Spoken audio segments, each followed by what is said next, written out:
Hi guys, welcome back on a really nice morning. We're having some fun here at the lockdown allotment, and I thought I'd share in my fun. And you know, you can do and grow things in the usual way, but actually sometimes to grow something a little bit more unusual or in a way that's not usual helps you to have a little bit of fun in the garden, doesn't it? So here's my tip, a top tip for this week on growing your tomatoes hanging upside down. Go on, have a crack at this one. What you'll need is you'll need a 2 litre pop bottle, a piece of string, a piece of material around about 4 inches square, pair of scissors, some compost, and obviously a tomato. Then you start with your pop bottle, and basically we need to remove the top from your pop bottle, and then we're going to cut off the bottom. So be careful because you're using scissors, and we cut around the bottom of this bottle. Now this particular exercise will show you how resilient these young plants actually are, and as we're recycling, just because we're actually taking the bottom off this bottle doesn't mean that we're going to throw it away, because there you've got an excellent little cup to pop some water in and stand a pot in. So you need to cut the bottom off the pop bottle so you can get your hand in there. Now the second phase is to attach some string, and effectively you can do that by popping your finger there, feeling the point as it wanders through, but as soon as the point comes through, remove your finger and then give that scissor a good turn so you produce a nice hole. And then you want one approximately on the opposite side, in the same place but on the opposite side. This is great, get the kids involved with this, fun way to grow your tomatoes.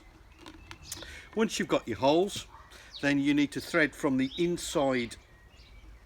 outside in, and effectively make it a nice good sturdy knot so it won't pull back from the or pull through the hole that you've actually made. So there you go, there's a nice sturdy knot. Pull it back, and then remember, as I said, from the outside in, so we thread it from the outside inwards, and then making a really big hole, a knot, so that you know, it's nice and sturdy, because it's got a couple of months to actually lie there, hang there.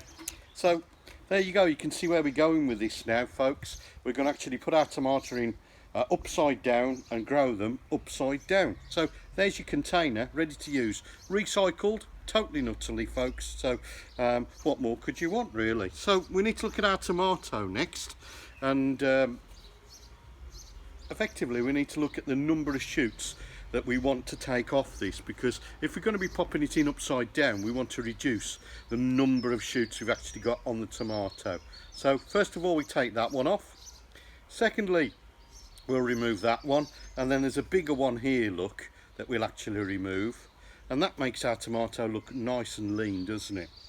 We next need to create a collar to hold the compost in, because if we just put our tomato into the pot and compost at the back of it, the compost will just slide all the way down. So we fold our piece of material in half. This is an old compost bag. You can use a piece of material, make a small snip in the corner, and then effectively run your scissors down the length so you can feed your tomato plant in. So that makes the collar for over the top. Okay, and there you go, you've got your collar there, which will stop the compost from actually feeding through at the end of the day. So now we need to actually manipulate this into place, and this is where you're going to be really surprised as to how resilient tomato plants are for doing this process, because we're going to feed this into the pot. It doesn't matter if the compost drops away, because that's probably what's going to happen, but actually we're going to pop this into the pot, and all I want at the end of the day, a leggier tomato is probably better than nothing at all, is to get some of that leaf through the hole in the bottom, look, and then I can feed the rest of the plant through, look. So as I'm doing this, folks, I'm pushing forwards with my hand, but actually I'm actually feeding the tomato through as well. And can you see, it looks like I'm really damaging that plant, but as you pull it through, look how it recovers, and it's fantastic, isn't it? And then you just push that in place so that the collar is there, turn it upside down, get our bucket of compost, and then we fill it up with compost right to the top, almost as if you've got a container. Now you can put bedding plants in the top of this if you wanted to, something like lobelia to make it a little bit more decorative. But the good thing about doing this is if you've got a bad back, then you can actually grow your tomatoes and actually be picking them from around about chest height at the end of the day. So you know, for gardeners with a bad back, then you can be picking them at chest height. And the other thing is that at the end of the day, you can see how much water is actually going in there. So you water that around about a litre's worth of water that will actually percolate through. And if you can have a look at the post behind me, look, I've done another 3, and this can actually join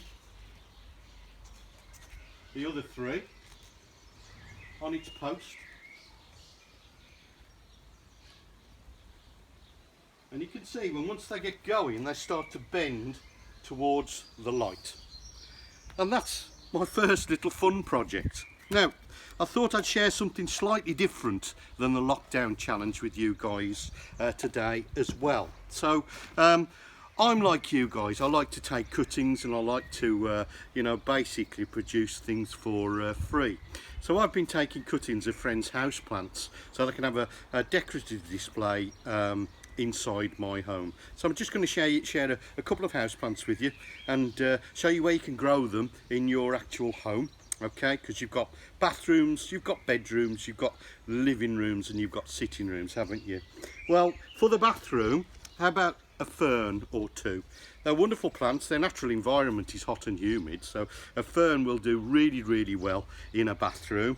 Also, how about a spider plant in your bathroom or your kitchen? Wonderful plant to grow in your bathrooms and your kitchens. And again, this is just a plantlet that I've actually dropped onto the compost and it's rooted through.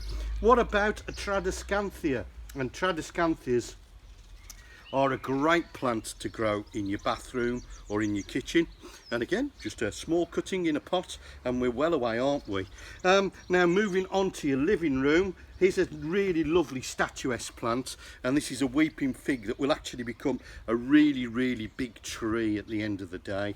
And I'm really pleased to get that going. But in your living room, that'll make a wonderful focal point and actually be a fabulous talking point for you to chat to your friends and neighbours about.